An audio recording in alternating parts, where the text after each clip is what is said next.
Assalamualaikum warahmatullahi wabarakatuh. Perkenalkan, saya Ahmad Saifuddin, calon guru penggerak angkatan 11 Kabupaten Oku Timur. Saya mengajar di SD Negeri 3 Karangendah, Kecamatan Semedai, Suku 3, Kabupaten Oku Timur, Sumatera Selatan. Pada kesempatan kali ini, saya akan membuat video dari aksi nyata modul 1.4 budaya positif. Pada video yang pertama, saya akan mengimplementasikan diseminasi budaya positif di sekolah bersama kepala sekolah, rekan guru, dan tenaga kependidikan. Selamat menyaksikan.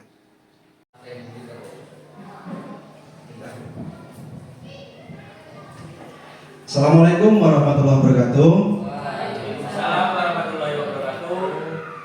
Pada Bapak Kepala Sekolah SD 3 Karangendah, Bapak Markaban SPD yang kami hormati, dan kepada Bapak Ibu Guru Dewan Pendidik SD 3 Karangendah yang saya hormati. Di sini saya akan menyampaikan diseminasi aksi nyata tentang budaya positif. Jadi di sini saya sebagai calon guru penggerak angkatan 11 Kabupaten Oku Timur berkewajiban menyampaikan ilmu dari apa yang telah saya dapat dari pendidikan guru penggerak modul 1.4, yaitu tentang budaya positif. Yang pertama, sebelum kita mulai Bapak Ibu, kita menyampaikan moto kita, moto sekolah kita, yaitu moto dari guru-guru di SD Negeri 3 Karangendah. Baiklah Bapak Ibu, guru SD Negeri 3 Karangendah bersama mendidik, bersama menginspirasi, bersama menggapai prestasi. Ya. Kita lanjutkan dasarnya Bapak Ibu Guru. Sebelum untuk mengawali kegiatan kita seperti biasa, pertama kita perlu membuat kesepakatan forum diseminasi yang akan kita lalui bersama. Di sini saya sudah membuat awalan. Nah, nanti bisa diganti kalau kurang pas atau kurang setuju. Yang pertama, hadir dengan sepenuh jiwa. Jadi Bapak Ibu Guru, saya menginginkan bahwasanya dalam kegiatan ini Bapak Ibu hadir sepenuh jiwa. Bukan hanya raganya yang di sini, tetapi jiwanya melayang di rumah atau di kelas. Yang kedua, mengangkat tangan jika ingin bertanya. Jadi ada suatu hal yang ingin ditanyakan, silahkan untuk mengangkat tangan.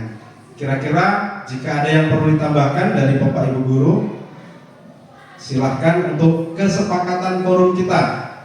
Nah, dalam kegiatan forum ini kira-kira apalagi yang perlu disepakati menurut Bapak dan Ibu Guru sekalian?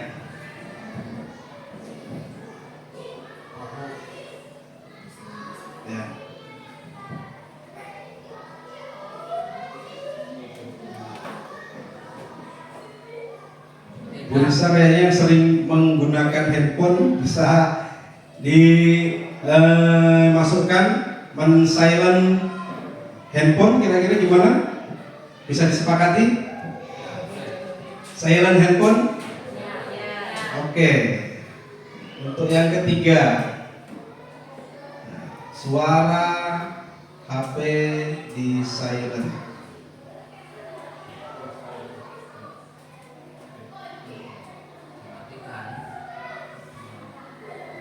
Apa perlu yang keempat atau tidak kira-kira Bapak Ibu Guru?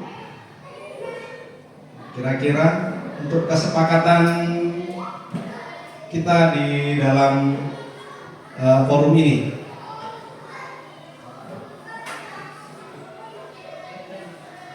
Apa kita cukupkan?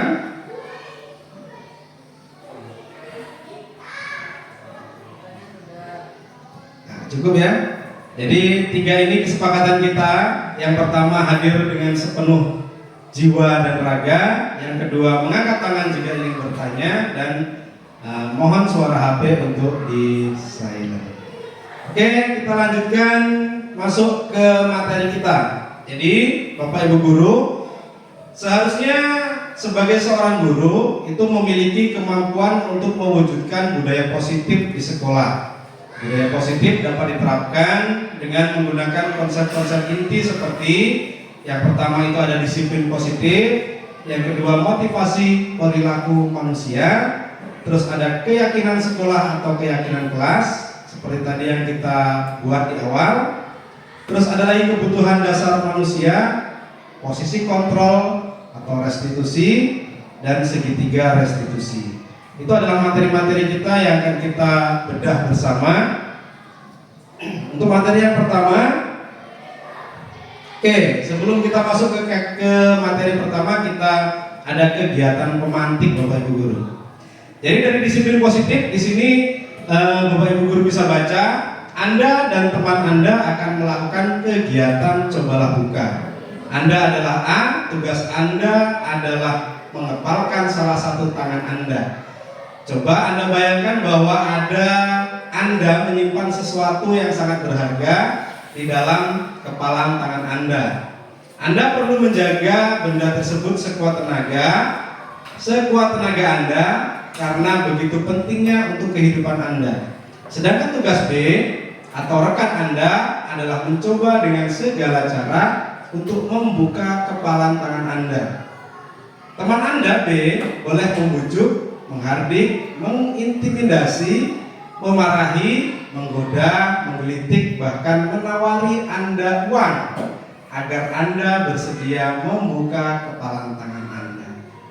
Kira-kira bisa dipahami Bapak Ibu Guru? Oke, coba kita berpasang-pasangan. Ini pas ya. Ini Bapak dan Dia yang tidak ada pasangan nanti akan berpasangan dengan saya. Coba boleh dipraktekkan, satu sebagai yang mengepalkan tangan dan satu lagi adalah orang yang mencoba untuk membuka kepalan tangannya. Coba, ayo. Coba. Kegiatan ini cuma dilakukan selama 30 detik ya. Setelah 30 detik selesai. Ayo coba. Timernya Ibu Risa, coba timernya.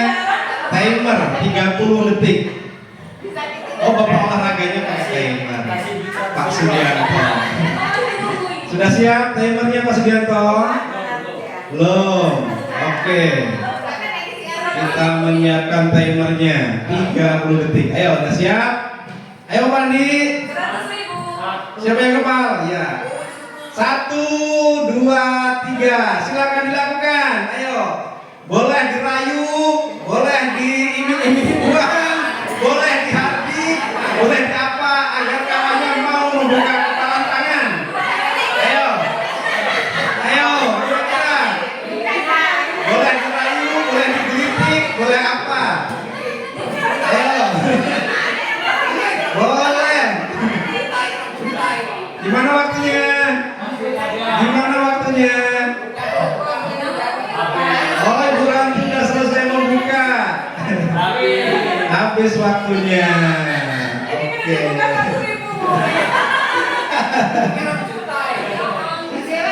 Iya.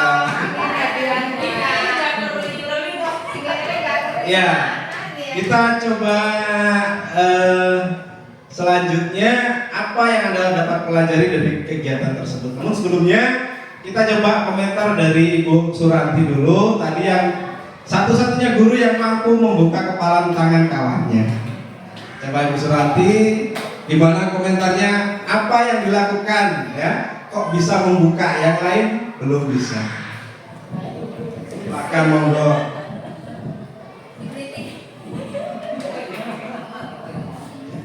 Dicoba ini tangannya dibuka, tapi dia masih mempertahankan. Kemudian setelah saya gelitiki ya orang langsung terbuka tangannya. Ya, terima kasih. Beri tepuk tangan yang sangat meriah Ibu Suranti.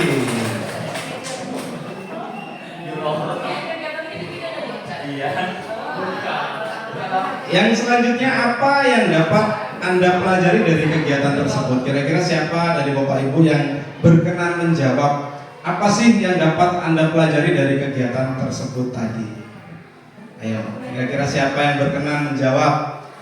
Nah, guru-guru yang senior apa guru-guru muda? Yang muda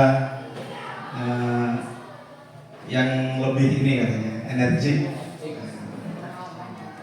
Ayo, yang muda jangan kalah saing dengan yang tua. Yang muda suka disangka. Ayo, silakan. Bapak Imam Mahluk mungkin bersedia berkenan untuk menjawab apa yang dapat Anda pelajari.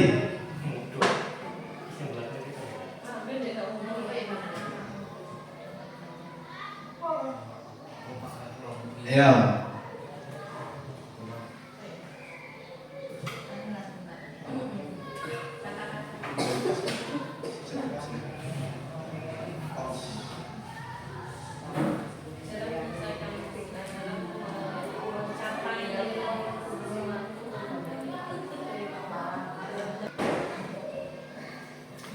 Ya, Bapak Imam Mahrub ya, apa yang dapat Anda pelajari dari kegiatan tersebut? Silahkan, monggo.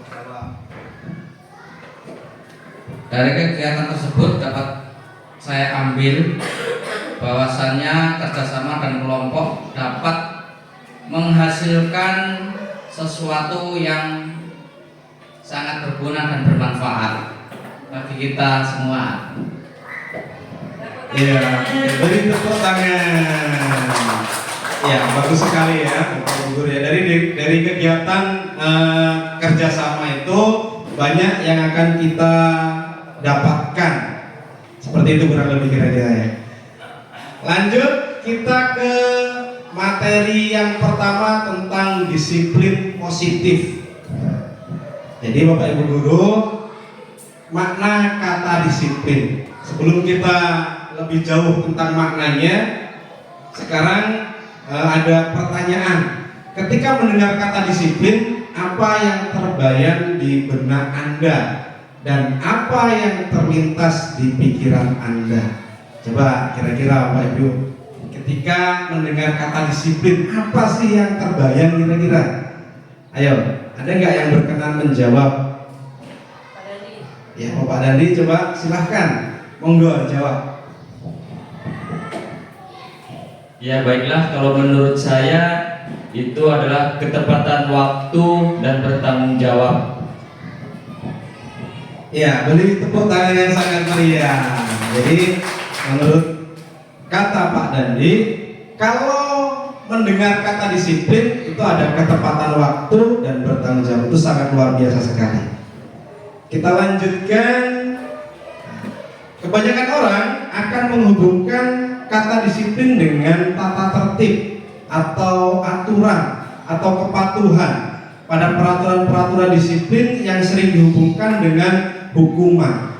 Jadi Bapak Ibu, kalau kita berbicara dengan disiplin, mayoritas orang itu akan menghubungkannya dengan hukuman. Anak itu kalau datang terlambat kita hukum.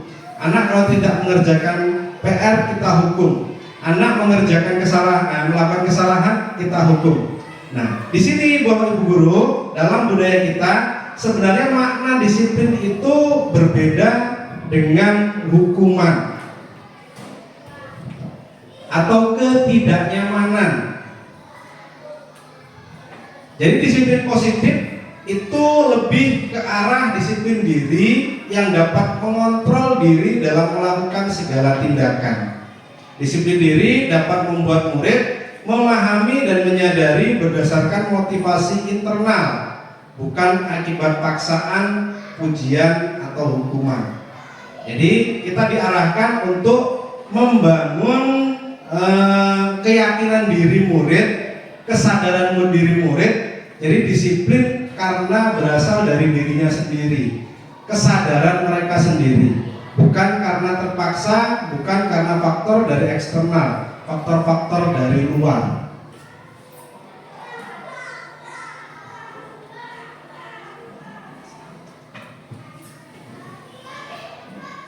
Jadi menurut seorang Stephen R. Covey mengatakan bahwa bila kita ingin membuat kemajuan perlahan, sedikit demi sedikit, ubahlah sikap atau perilaku Anda.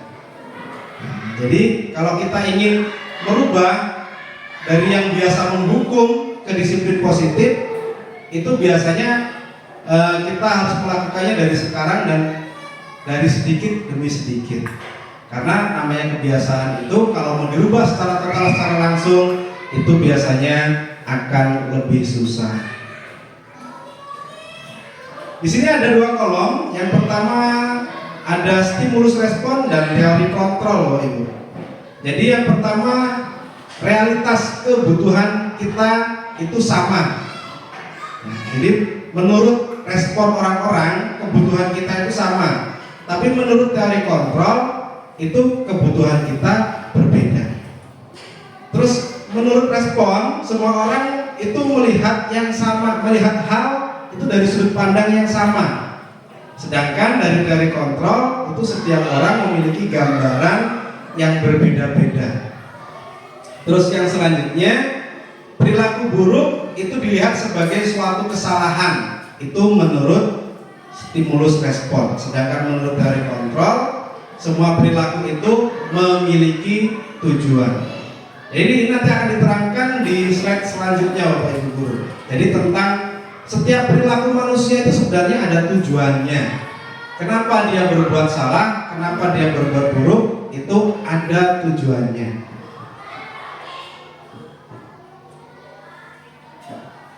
Jadi sebagai pendidik, tujuan kita adalah menciptakan anak-anak yang memiliki disiplin diri, sehingga mereka bisa berperilaku dengan mengacu pada nilai-nilai kebajikan universal dan memiliki motivasi intrinsik bukan ekstrinsik.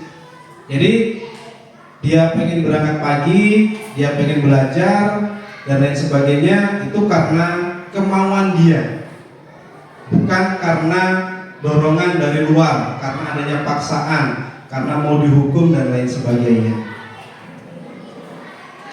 Nah, acuan kita adalah sesuai dengan kurikulum kita, kurikulum Merdeka, yaitu mengacu pada 6 karakter profil pelajar Pancasila. Nah, jadi ini yang jelas sudah kita hafal, sama sangat hafal dengan 6 karakter profil pelajar Pancasila. Karena ini yang kita kembangkan dalam modul ajar kita. Yang pertama, beriman dan bertakwa kepada Tuhan Yang Maha Esa dan berakhlak mulia. Yang kedua, kemandirian. Yang ketiga, berkebinekaan global. Yang keempat, bergotong royong. Kelima, bernalar kritis. Dan yang keenam, kreatif.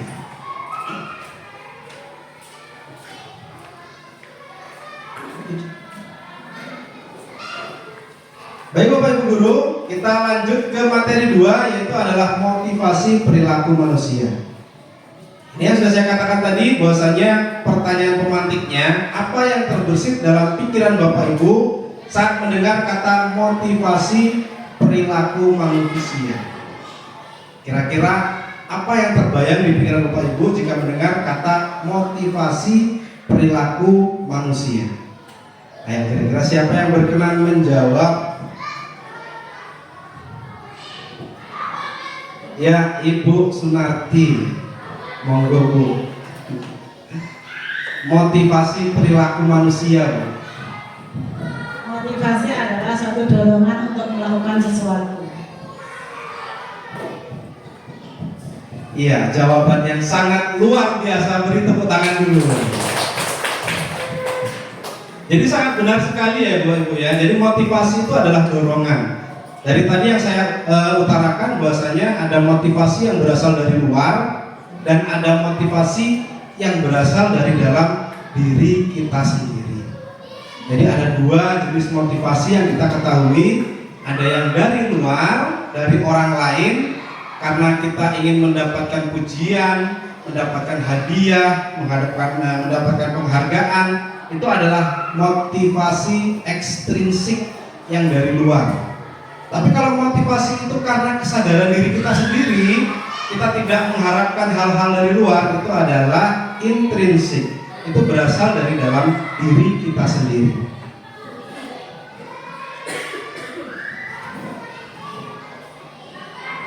Dalam modul ini dipelajari bahwasanya ada 3 motivasi perilaku manusia, Bapak Ibu Guru. Yang pertama, itu untuk menghindari ketidaknyamanan atau hukuman. Jadi biasanya anak-anak itu mengerjakan PR itu karena dia takut dihukum. Karena dihukum itu merasa tidak nyaman. Itu adalah motivasi dari luar, bukan dari diri siswa. Yang kedua adalah untuk mendapatkan imbalan atau penghargaan dari orang lain. Biasanya kita iming-iming bahwasanya kalau dia mengerjakan PR benar akan mendapat nilai yang lebih besar. Atau ada yang biasanya di kelas membagikan permen bagi anak-anak yang mendapat nilai 100. Itu dengan cara imbalan. Itu juga motivasi dari luar, bukan karena kemauan dari dirinya sendiri. Nah, yang ketiga ini untuk menjadi orang yang mereka inginkan dan menghargai diri sendiri dengan nilai-nilai yang mereka percayai. Nah, inilah Bu yang kita harapkan ada pada diri siswa kita. Jadi karena memang dia itu sadar diri bahwasanya dia adalah seorang peserta didik, berkewajiban untuk melaksanakan hal-hal yang sudah ditetapkan menjadi seorang peserta didik.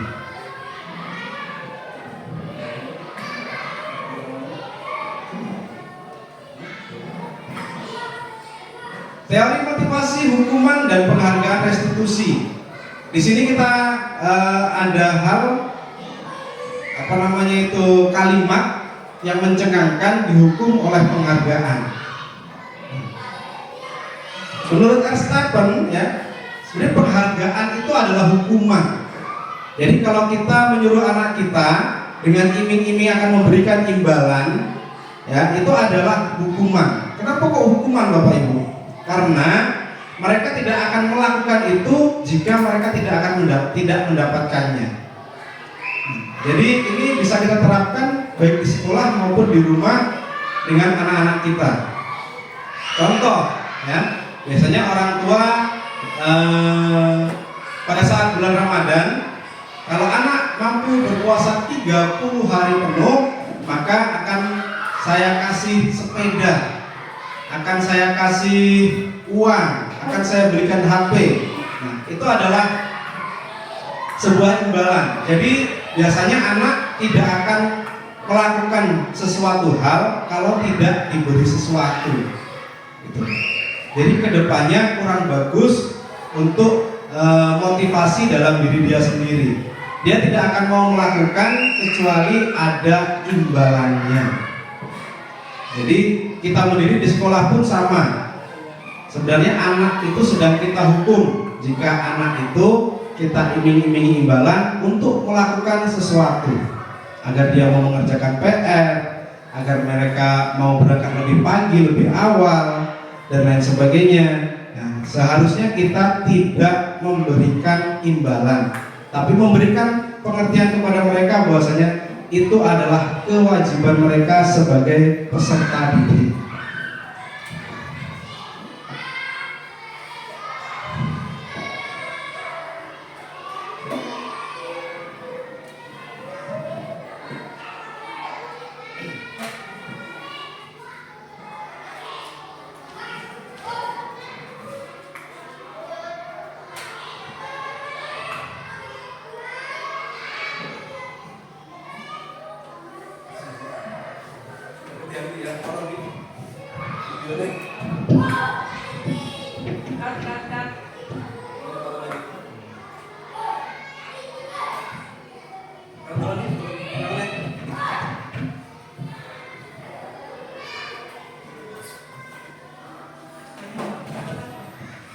Dua tiga.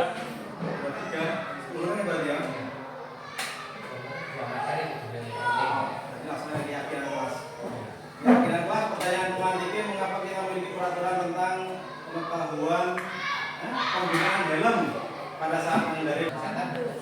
Tadi Pak No kurus, menges kita kata batuk. Baiklah Bapak Ibu, kita lanjut ke materi 3 tentang keyakinan sekolah atau keyakinan kelas. Nah, jadi di sini ada pertanyaan pemantik Bapak Ibu guru. Mengapa kita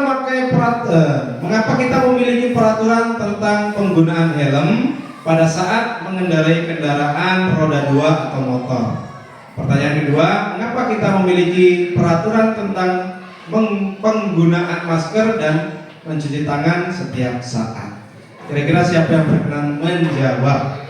Ini kayaknya lebih cenderung ke Bapak Sugianto sebagai guru olahraganya. Monggo Bapak Sugianto, nah, kira-kira berkenan menjawab apa tidak? Terima kasih, saya menjawab yang pertama. Karena kita dipaksa untuk memakai helm itu bagus, karena suatu saat kita kalau ada hal yang tidak kita inginkan itu aman, nggak ada yang positif. Tuh, terima kasih. Terima kasih, beri tepuk tangan yang sangat meriah. Jadi intinya dari jawaban Bapak Sudianto tadi, kita memakai helm itu karena kesadaran kita untuk keamanan, keselamatan saat mengendarai sepeda motor. Iya, benar sekali. Nah, jadi Bapak Ibu guru, nilai-nilai keselamatan itu, nilai-nilai kesehatan inilah yang kita sebut sebagai keyakinan. Keyakinan. Jadi kita juga akan menanamkan keyakinan kelas. Nah, jadi hal-hal apa sih yang seharusnya kita yakini di dalam kelas kita? Nah, nilai-nilai kebajikan universal yang disepakati secara tersirat dan tersurat, lepas dari latar belakang suku, agama, bahasa, ya.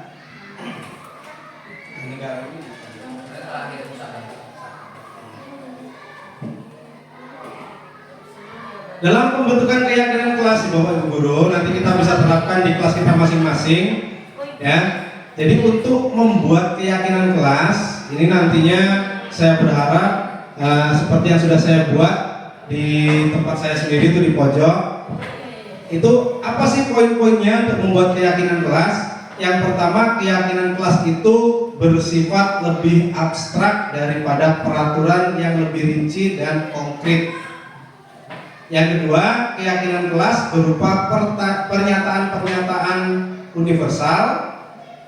Selanjutnya, keyakinan kelas adalah pernyataan keyakinan kelas senantiasa dibuat dalam bentuk positif.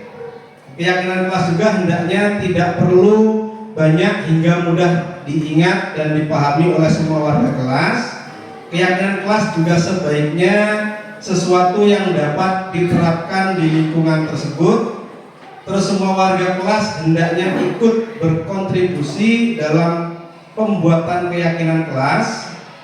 Yang terakhir, bersedia meninjau kembali keyakinan kelas dari waktu ke waktu. Jadi kalau kurang pas itu boleh diganti dalam kurun waktu yang kita tidak harus tentukan. Prosedurnya yang pertama adalah mempersilahkan siswa untuk bercurah pendapat tentang peraturan yang perlu disepakati di dalam kelas. Jadi bukan hanya kita sendiri Bapak Ibu guru, jadi semua kita mengajak siswa, kira-kira peraturannya apa yang kita perlu sepakati. Nah, itu menggunakan kalimat-kalimat yang positif dan umum Bapak Ibu guru, tidak merujuk ke satu-satu, bukan ke satu poin, bukan. Seperti tidak datang terlambat. Tidak datang berarti kalimatnya positif apa negatif Bapak Ibu guru? Kalau tidak datang, iya negatif. Jadi kita bisa ubah dengan kalimat positif, namun secara global. Jadi maksudnya kira-kira kalau tidak datang terlambat itu, maksudnya kalau kalimat global yang positif kira-kira apa Bapak Ibu guru? Bertanggung jawab. Iya. Jadi seperti itu. Kalimatnya lebih umum dengan kalimat positif. Itu adalah keyakinan kelas. Selanjutnya menyusun keyakinan kelas sesuai dengan prosedur pembentukan keyakinan kelas. gantilah kalimat negatif dengan kalimat positif tadi yang sudah dipaparkan. Tinjau kembali daftar curah pendapat yang sudah dicatat. Jadi anak-anak yang mengajukan poin-poin itu ditinjau kembali mana yang sesuai dan mana yang belum sesuai. Setelah keyakinan kelas selesai dibuat, maka semua warga kelas dipersilakan untuk menyetujuinya, setuju atau tidak. Kalau belum setuju, maka kita ganti bagian mana yang belum disetujui. Terus terakhir, keyakinan kelas selanjutnya bisa diletakkan di dinding kelas di tempat yang mudah dilihat oleh warga kelas. Nah, seperti contohnya yang sudah saya buat itu di atas papan absen depan.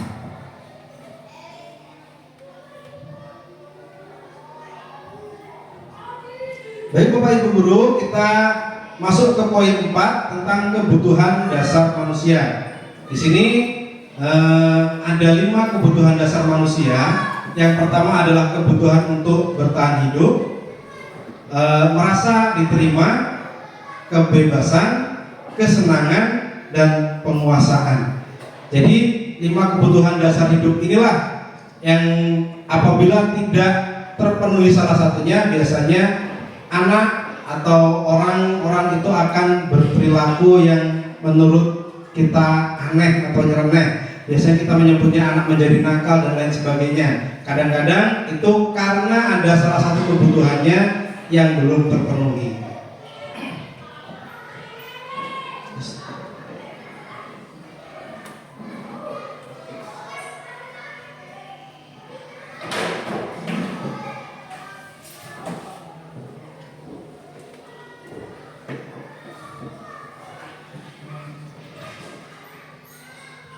Selanjutnya ada 5 posisi kontrol dan restitusi.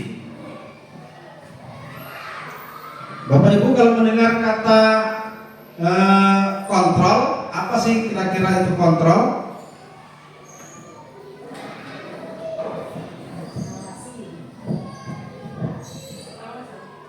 Oh, Bu? Kontrol, mengawasi, ya.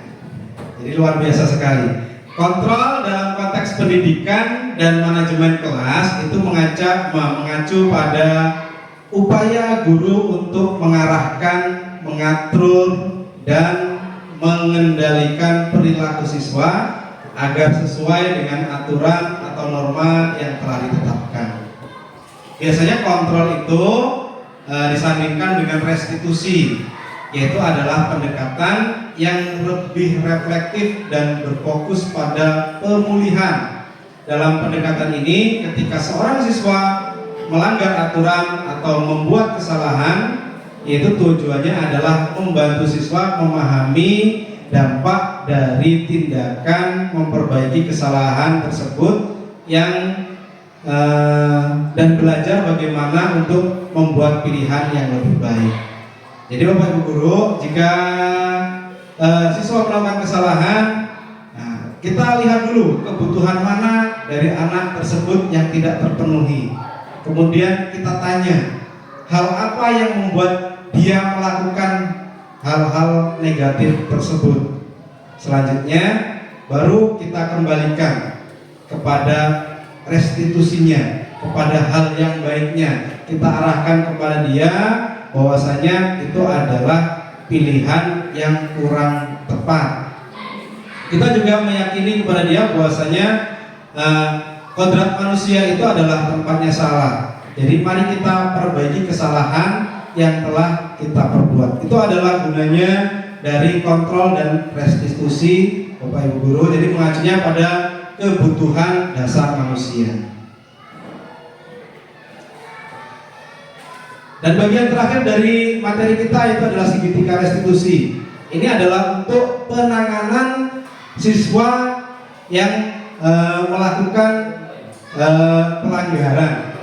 Jadi yang pertama itu adalah menstabilkan identitas, validasi tindakan yang salah, dan terakhir adalah menanyakan keyakinan. Dari menstabilkan identitas itu, teori kontrolnya adalah kita semua akan melakukan hal terbaik yang bisa kita lakukan. Yang kedua, validasi tindakan yang salah, semua perilaku memiliki alasan. Dan yang ketiga, menanyakan keyakinan, yaitu kita semua memiliki motivasi internal. Jadi sebenarnya dia melakukan itu terkadang dari orang lain, tidak dari dirinya sendiri. Jadi kita kembalikan ke dirinya sendiri. Apakah benar bahwasanya perilaku itu berasal dari keyakinan hati nurani dia sendiri?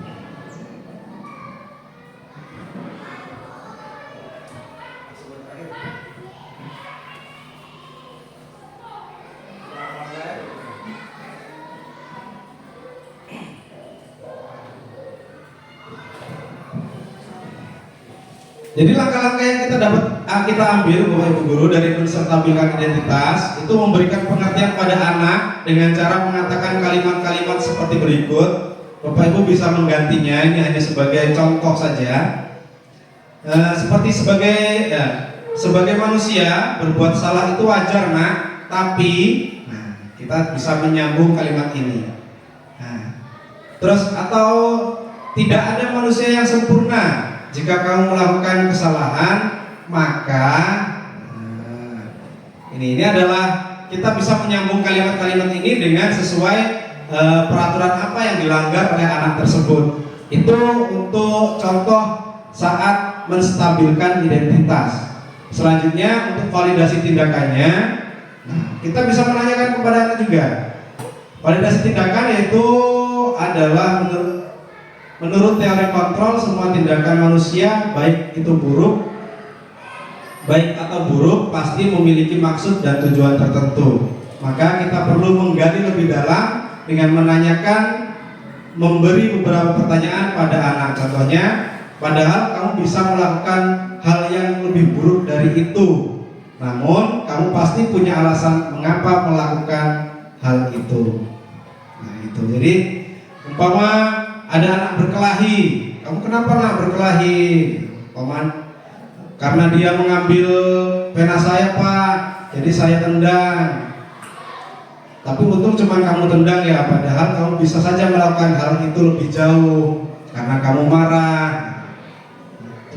Kita kembalikan lagi, apakah dengan kamu menendang orang yang mengambil penamu bisa mengembalikan penamu? Apakah itu bisa memperbaiki situasinya? Dan lain sebagainya. Jadi itu adalah validasi tindakan. Jadi kita mengembalikan tindakannya itu bisa saja benar, cuman dengan tindakan itu apakah itu akan membuat suasana lebih baik atau malah menjadi lebih buruk. Dan bagian yang terakhirnya itu adalah menanyakan keyakinan. Teori kontrol menyatakan bahwa kita pada dasarnya termotivasi secara internal. Maka anak-anak siap untuk menghubungkan dengan nilai-nilai yang dia percaya dan berpindah menjadi orang yang Anda inginkan. Contoh pertanyaannya adalah, apa yang kita percaya sebagai kelas atau keluarga? Kamu mau jadi orang yang seperti apa? Itu adalah salah satu contoh-contoh dari segitiga restitusi. Nah, nanti kita bisa mencoba mempraktekannya di dalam kelas kita masing-masing jika terdapat siswa kita yang melakukan kesalahan atau kekeliruan atau melanggar dari peraturan-peraturan yang kita telah sepakati di sekolah kita. Kita telah berada di penghujung acara Bapak Ibu. Jadi terima kasih sudah mengikuti kegiatan diseminasi aksi nyata dari calon guru penggerak dari modul 1.4 budaya positif di sekolah dan di kelas kita. Jadi hanya itu saja yang bisa saya sampaikan, kurang lebihnya saya mohon maaf. Saya akhiri, wassalamualaikum warahmatullahi wabarakatuh.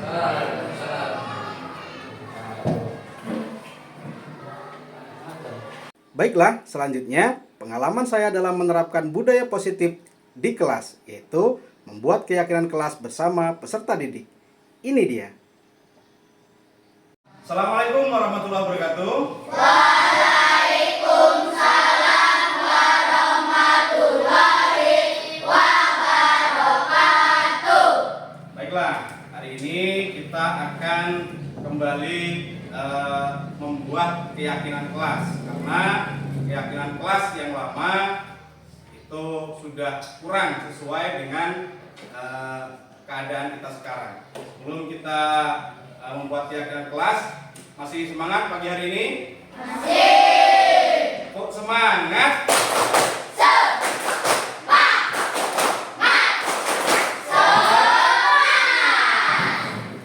Masih ingat dengan apa itu keyakinan kelas? Masih. Apa keyakinan kelas?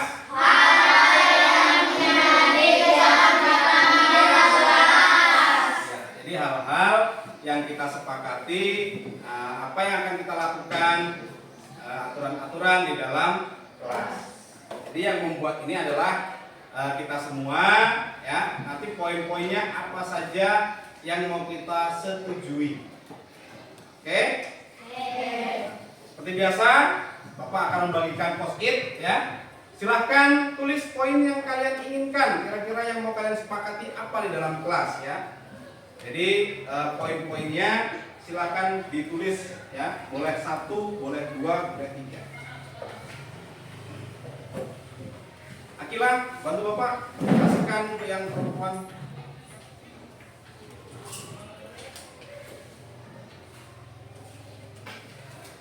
Silakan langsung ditulis. Setelah itu nanti kita tempel di papan tulis.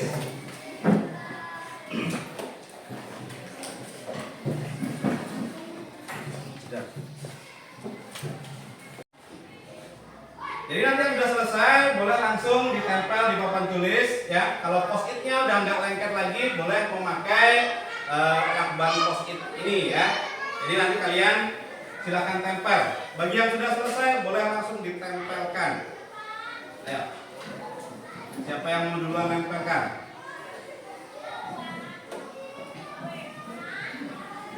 Oke.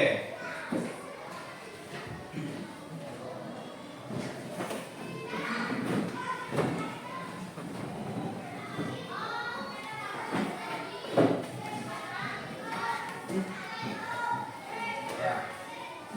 Sudah selesai boleh langsung ditempel, ya.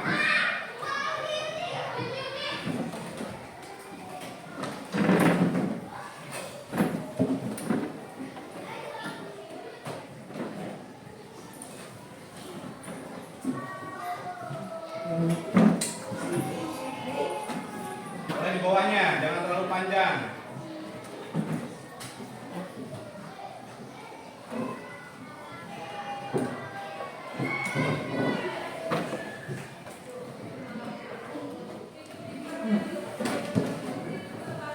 Ditulis namanya, ya, biar tahu itu adalah pendapat dari siapa.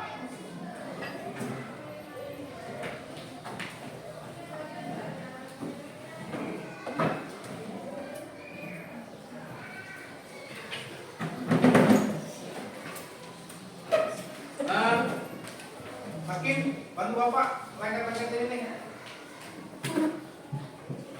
biar nggak copot-copot.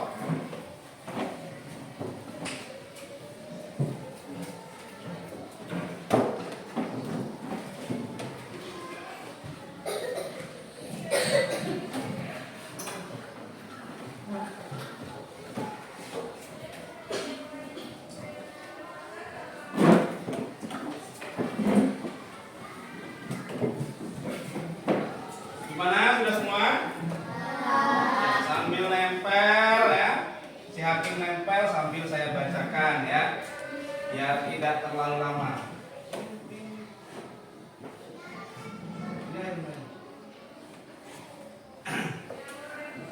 Baby, sepeda Bapak mana?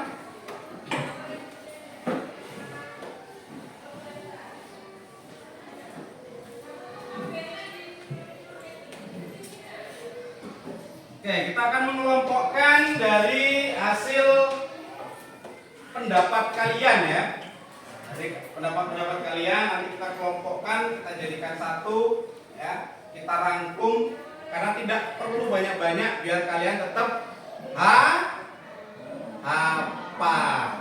apa yang perlu, apa yang sudah menjadi kesepakatan kita nantinya. Dari Barik, Barik mengatakan bahwasanya yang perlu disepakati di kelas kita adalah jangan bolos sekolah. Ingat tadi kalimat yang digunakan seharusnya adalah kalimat apa? Positif. Kalau kalimat positif itu kalau kata jangan berarti positif atau negatif? Negatif. Berarti seharusnya apa kalau positifnya? Kalimat positifnya jangan berarti apa?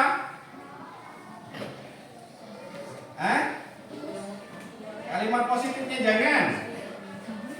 Ayo, jangan bolos sekolah. Berarti apa? Apa kalimat positifnya? Lupa dengan kalimat positif. Berarti tidak bolos. Ya. Ini masih kurang pas. Masuknya nanti ke poin selanjutnya ya. Berarti kalau tidak bolos itu dia masuk ke poin apa? Tanggung jawab. Seorang siswa harus bertanggung jawab, ya, yaitu tidak bolos. Stop tadi ya. Oke, selanjutnya dari Hakim. Hakim datang tepat waktu. Datang tepat waktu. Ini sudah menunjukkan kalimat positif. Tapi secara globalnya datang tepat waktu itu masuk ke apa? Kalau datang tepat waktu apa? Disiplin. Jangan ragu-ragu jawabnya, ya. Kalau salah tidak apa-apa, masih belajar. Terus dari Zahra, kita harus berteman dengan siapa saja. Kalau teman berteman dengan siapa saja berarti bersikap terbuka.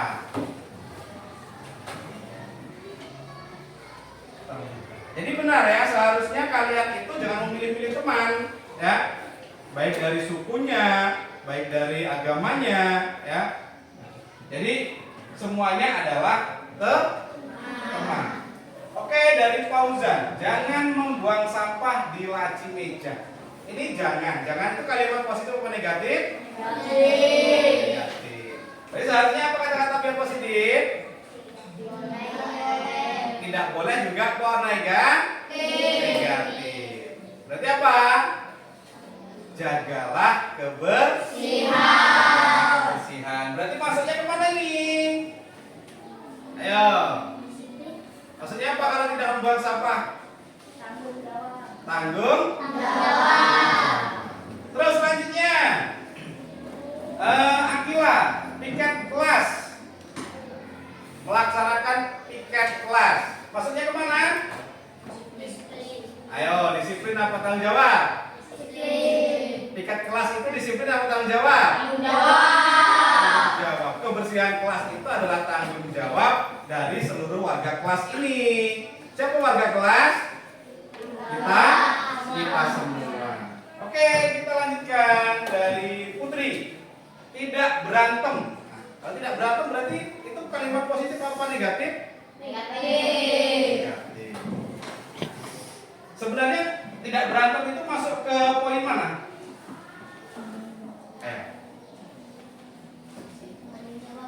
Di mana? Ayo.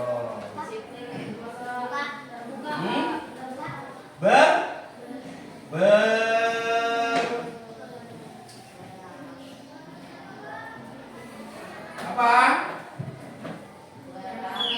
Ya, jadi harus berakhlak mulia. Tidak boleh berantem dengan sesama Lanjut. Punya sawah, tidak boleh ribut. Maksudnya ke poin mana tidak ribut? Disiplin atau tanggung jawab? Ayo, disiplin atau tanggung jawab? Apa berakhlak mulia? Berakhlak mulia.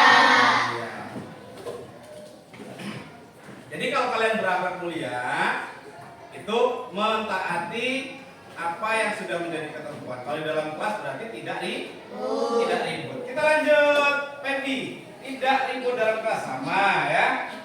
Alfat piket di pagi hari. Nah, ini sudah ada ya. Tidak perlu kita bahas lagi ya. Terus tidak boleh memakai sepatu di dalam kelas. Maksudnya kemana? Terus yang terakhir menggunakan pakaian yang rapi. Maksudnya pakaiannya harus sesuai. Maksudnya kemana? Ya, kedisiplinan. Ini poin-poin yang perlu kita sepakati di dalam kelas kita berarti ya. Ada yang mau ditambahkan kira-kira? Adakah? Adakah? Oke, poin yang pertama coba dibacakan apa? Yang kedua? Yang ketiga? Keempat?